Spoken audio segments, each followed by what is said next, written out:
আজানের সময় আকাশের দিকে তাকিয়ে একটি দোয়া পড়ুন, সাথে সাথে ফল পাবেন।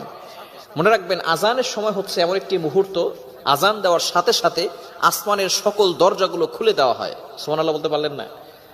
এই আসমানের যতগুলো দরজা আছে, আজান দেওয়ার সাথে সাথে সমস্ত দরজাগুলো খুলে দেওয়া হয়। শুধু তাই নয়, আজানের আওয়াজ শয়তান সহ্য করতে পারে না। সাথে সাথে যতদূর পর্যন্ত আজানের আওয়াজ যায়, শয়তান ততদূর পর্যন্ত পালাতে থাকে।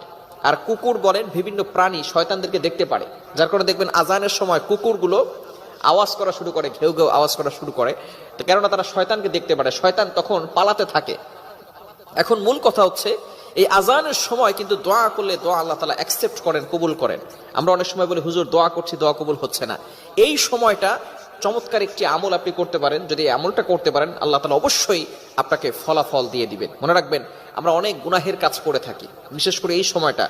হাদিসের ভিতরে এসেছে, তিরমিজি শরীফের হাদিস, আদ-দুআ